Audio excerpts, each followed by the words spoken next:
I was lying on the floor, staring at the ceiling, wondering if this was how my life was supposed to feel, like a slow-motion car crash I wasn't even trying to stop. The apartment was silent, except for the faint hum of the refrigerator and the distant sound of traffic outside. My body felt heavy, my limbs like dead weight, but it wasn't exhaustion. It wasn't even sadness. It was worse than that. It was nothing. 35 years old. No major failures, no major successes. Just a long string of safe choices and half-hearted dreams I never chased. I had done everything the way I was supposed to. I stayed at the job I didn't love because it paid the bills. I kept my head down, waited for my turn, convinced myself that if I worked hard enough, stayed patient enough, someone would eventually notice me. But no one ever did. The ceiling fan spun lazily above me, and I let out a bitter laugh. I was nothing more than background noise in my own life. And the worst part? I had let it happen. It was my birthday today. No party. No big celebration. Just a half-eaten cake on the counter and a few unread messages from people who probably only remembered because their phone reminded them. 35 years of existing, but never really living. I closed my eyes, the weight of my own mediocrity pressing down on me like a crushing force. This wasn't rock bottom. Rock bottom would mean I had actually tried and failed. But this was worse.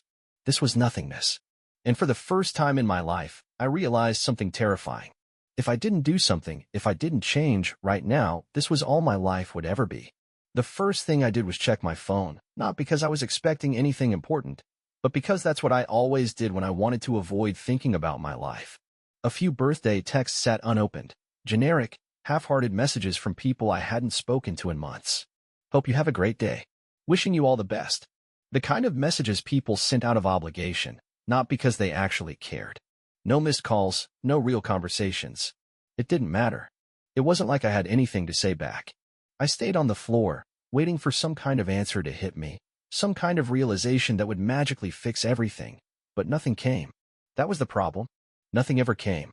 I had spent years believing my time would arrive, that eventually I'd be handed the opportunity that would change everything, but the truth was, no one was coming to hand me anything. A knock at the door broke the silence.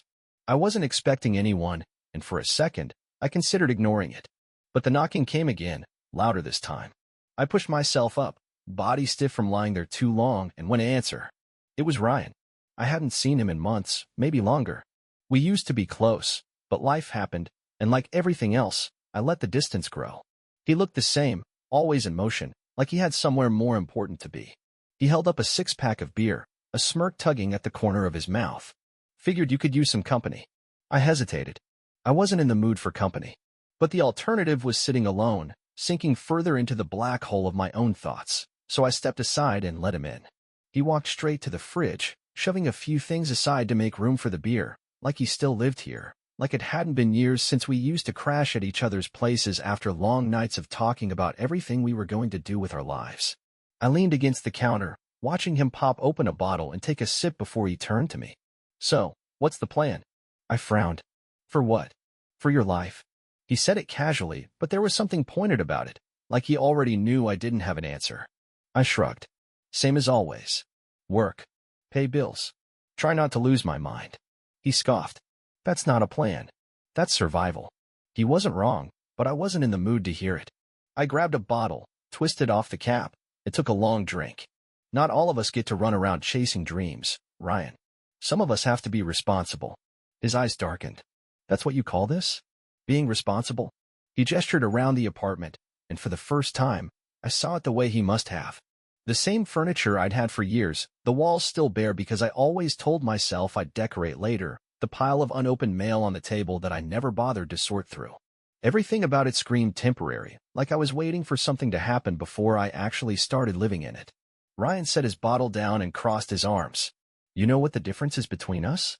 I take risks. You wait for permission. That's not true. He laughed, shaking his head. Isn't it?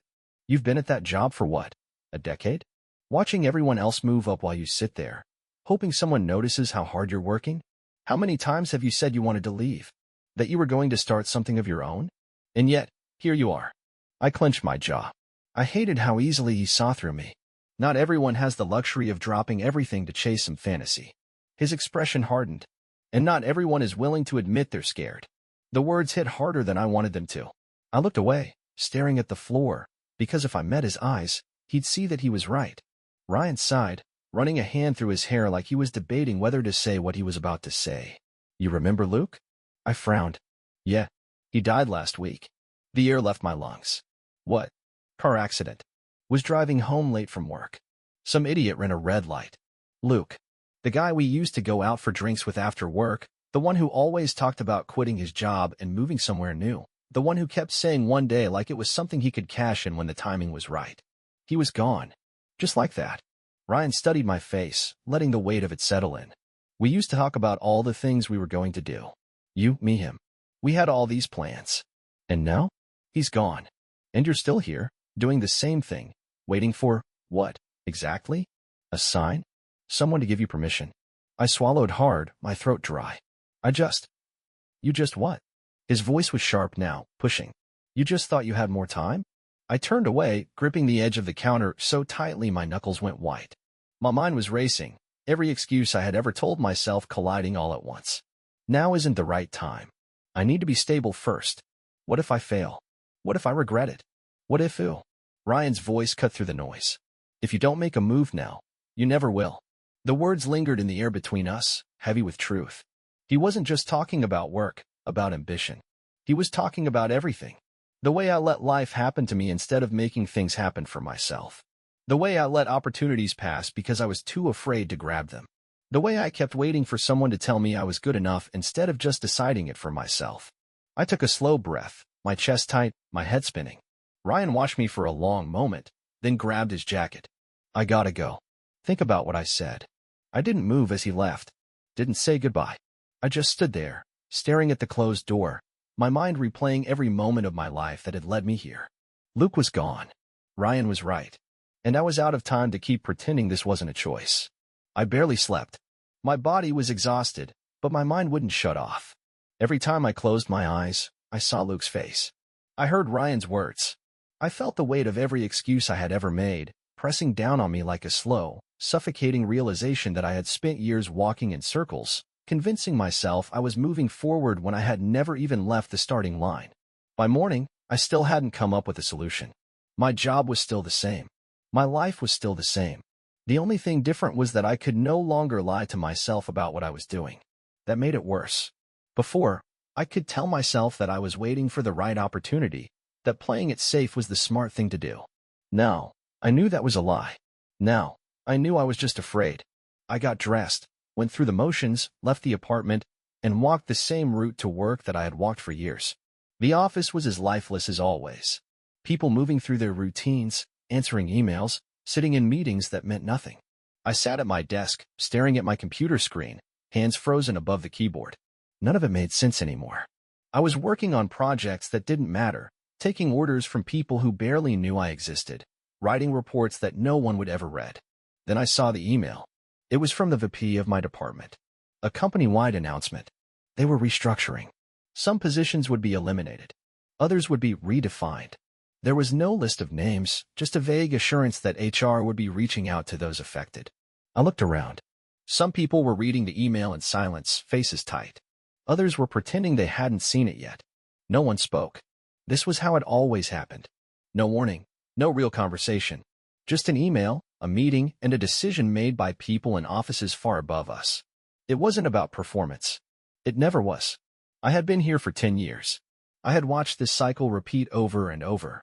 Good employees let go while dead weight stayed because they had the right connections.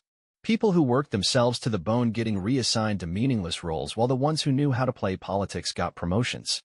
I had spent a decade waiting for my turn, believing that if I worked hard enough, someone would finally recognize it. Now, I wasn't even sure if I would have a job by the end of the month. I checked my inbox again. No message from HR. Maybe I was safe. Maybe not. But for the first time, I realized I didn't care. I stood up, walked to the break room, poured myself a cup of coffee I didn't even want. My hands were steady, my heartbeat slow. A conversation floated over from the other side of the room. I heard they're cutting from the operations team first. They already laid off 3 people in marketing. No one's safe. I took a sip of coffee, the bitterness sharp on my tongue. I should have been panicked, but I wasn't. I was angry. Not at the company. Not at the layoffs. At myself. Because if they fired me today, I had nothing. No backup plan. No side business. No skills I had built outside of this job. 10 years, and I had invested everything into something that could erase me with a single email. I left the break room and went back to my desk. Opened my work files. Stared at them for a long time before closing them again. I needed to make a decision. Not just about today. Not just about my job. About everything. Then my phone buzzed. A message from Ryan. Did you quit yet? I let out a short breath. Of course, he would assume I would just walk out. That was what he did. That was what people like him did. People who didn't think about stability, who didn't worry about money, who just acted. I wasn't like that. I couldn't be like that. But then another thought crept in. If I didn't quit today, when would I? After the next round of layoffs? After I wasted another year waiting for a promotion that would never come? After I hit 40, 50, and looked back on a life I had let other people dictate for me? I typed back. No, not yet. I stared at the words for a long time before deleting them. Then I stood up, walked straight to my boss's office, knocked once, and opened the door. The moment I stepped into the office, I knew I wasn't supposed to be there. My boss looked up from his computer, eyes flicking from my face to the door like he was waiting for me to realize my mistake and walk right back out. I didn't. I closed the door behind me, sat down across from him, and ignored the way my heart pounded against my ribs. What can I do for you? His voice was clipped, polite in a way that didn't invite conversation. His desk was cluttered with reports, emails open on his screen, a half-empty cup of coffee beside his keyboard. He was already moving on to the next problem, the next meeting, the next task, because that's what people like him did. He had already decided I wasn't important. I leaned forward. I need to know where I stand here. His brows furrowed. What do you mean? I saw the email. I know layoffs are happening. I've been here 10 years, and I want to know, am I on that list? His fingers tapped once against the desk, an unconscious habit I had noticed over the years when he was deciding how much truth to give. Then he let out a short breath. Nothing's finalized yet. That's not an answer. He sat back in his chair, giving me a look that was more annoyance than concern. If you haven't gotten an email from HR, then you're fine for now. For now. I let the words hang in the air between us. That's exactly my problem. He exhaled through his nose, clearly done with the conversation. Look, I get it. You want security. Everyone does. But business doesn't work like that. We keep the people we need. That's just how it is. And you don't need me? He didn't answer right away. That was my answer. I nodded once, stood up, and walked to the door. My hand was on the knob when he finally spoke. I'm not saying you're not valuable. I turned back, but there was nothing in his expression that made me believe the words. You do good work, he continued. But if you're asking if you're irreplaceable, no one is. I stared at him for a long moment. Maybe he thought he was being honest. Maybe he thought I should be grateful for the explanation. But all I could think was how many years I had wasted waiting for people like him to tell me I mattered. I opened the door and walked out. By the time I reached my desk, my decision was already made. I sat down, opened my email, and typed out my resignation. One sentence. No long explanations. No justifications. Just the truth. I'm done. I hit send before I could think twice. For a few seconds, nothing happened.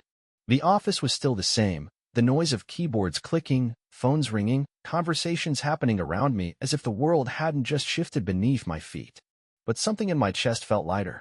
Not relief, not yet, but something close. Then my phone buzzed. Ryan, did you do it? I stared at the screen for a long time before replying. Yeah. A few seconds later, another message. Good. Now don't waste time. Meet me at 8. I didn't ask where. I just got up, grabbed my things, and walked out of the office for the last time. Ryan watched me across the table, waiting for me to say something, but I had nothing. The weight of what I had just done, walking away from the only stability I had known for the last decade, was sitting heavy in my chest, pressing down on me in a way I hadn't fully processed yet. The bar around us was loud, full of people who had just finished their workdays, drinking to forget, or to celebrate, or just to pass the time.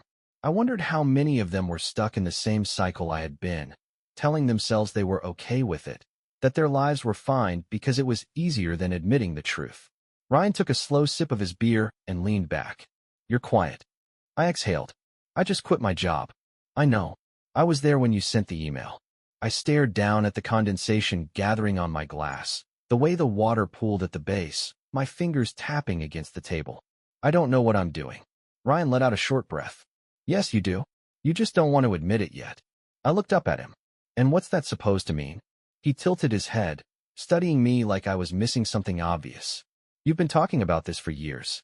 Every time we'd meet up, you'd bring it up. Not directly, not in a way that made you seem serious about it, but I saw it. It's the only thing you ever lit up about. The only time you didn't sound like you were sleepwalking through your life. I swallowed hard, but he wasn't done. I remember when we were younger, you used to talk about building something. Not just working for someone, not just being another name on a payroll. You wanted to create something that mattered, something that wasn't just about collecting a paycheck until you died. But you got scared. You got comfortable. You told yourself there would be time. He took another drink, setting the glass down with a sharp tap against the wood. Well, guess what? You're out of time. I clenched my jaw, my pulse picking up. I was trying to be smart about it. I was trying to do things the right way. The right way according to who? Ryan shook his head. You were waiting for permission. For some sign.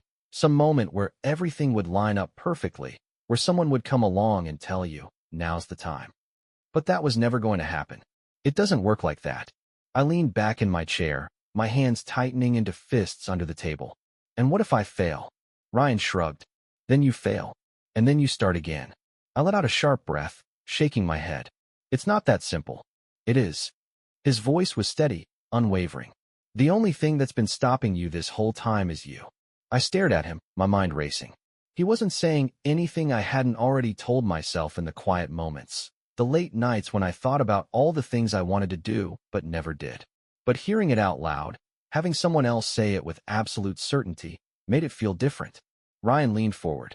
You've spent your entire life waiting to be chosen. For the promotion, for the recognition, for the chance to do something bigger. But no one's coming to pick you. No one's going to hand it to you. He gestured toward my empty glass. So what now? You walked out of that job today. You burned the bridge. Are you going to sit here and wait for another one to magically appear? Or are you finally going to build something for yourself? My throat was dry. My hands were shaking, just a little. Because I knew what he was saying was right. Because I had wasted so much time convincing myself I wasn't ready when the truth was, I had just been scared. I looked down at my phone, at the notes I had written years ago, the plans I had abandoned because it was easier to stay where I was than to risk moving forward. I had been waiting for the perfect moment. But this was it. I inhaled deeply and looked back at Ryan. I need to get to work. I didn't sleep. I spent the entire night at my kitchen table, staring at my laptop, sifting through old notes, sketches, and half-written ideas that I had buried over the years. Some of them were outdated, naive, rushed thoughts I had scribbled down in moments of fleeting inspiration, but the core of it was still there. The idea hadn't died. I had just let it sit, untouched, waiting for a version of myself that was brave enough to do something about it. Now, there were no excuses left. The plan wasn't perfect. I didn't have funding, didn't have a team, didn't even have a location, but I had a blueprint of what this could be. A space where people could come to create, build, and launch their ideas without jumping through the endless hoops of corporate nonsense. A place for designers, developers, independent creators, people like me, who had the talent but not the resources. I knew exactly what was missing because I had been in that position before. And if I could make this work, I wouldn't just be saving myself from another dead-end job. I'd be giving others the chance I never had. By the time the sun started creeping through the blinds, my head was pounding, my body exhausted, but my mind wouldn't stop. I needed to talk to someone who had done this before. Someone who had built something from the ground up. I grabbed my phone and scrolled through my contacts. There was only one person I could think of who would give me an honest answer, and I hadn't spoken to him in years. I hesitated for a second before hitting the call button. It rang 3 times before Daniel picked up. James? His voice was groggy, half awake. I checked the time. 6:12 a.m. Yeah. My throat was dry. Sorry, I know it's early. A pause. Then a quiet exhale. If you're calling me at this hour, something either went really wrong or really right. I let out a short breath. Both. Daniel didn't ask for details. He never did. Where are you? My place. Good. Stay there. I'll be there in 20. The line went dead. I stood in the silence of my apartment, my heart pounding. This was it.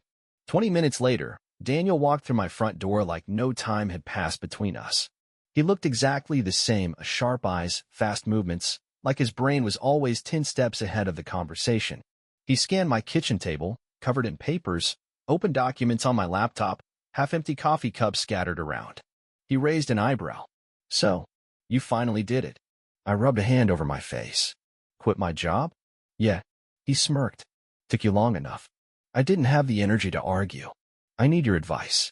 He pulled out a chair and sat across from me, grabbing one of the papers, flipping through it like he was skimming an instruction manual. Tell me. I took a deep breath. A workspace. A real one, not some overpriced co-working scam. Something that actually helps people build things. Equipment, mentorship, funding connections. I've been thinking about it for years, but you never did anything. Daniel set the paper down and leaned back, crossing his arms. And now you finally quit, so you don't have a choice anymore. I met his gaze. Yeah. He nodded slowly, like he was processing it. What's your first move? I hesitated. I don't know yet. He sighed, rubbing his temple. James, I've known you for a long time. You're smart. You think things through. But you have a bad habit of overanalyzing everything to the point where you never actually do anything. So let me make this simple. Stop thinking about the whole thing at once. Start small. What's the first step? I swallowed. A location. Then find one. I let out a sharp breath. It's not that easy. He gave me a flat look. It's exactly that easy. You're not buying a building tomorrow. You're finding a place where you can start. A garage, a rented office, a shared space, something to get off the ground. You don't need everything figured out before you take the first step. I knew he was right, but my brain was already jumping ahead to all the things I didn't have: money, staff, credibility. Daniel studied me, then leaned forward. You're still scared. I clenched my jaw. Of course I am. He exhaled, shaking his head. James, no one is going to build this for you. No one is coming to pick you. No one is going to say, here, take this fully funded, risk-free opportunity. If you want this, you have to make it happen yourself. You waited for years, hoping the right moment would come. It never did.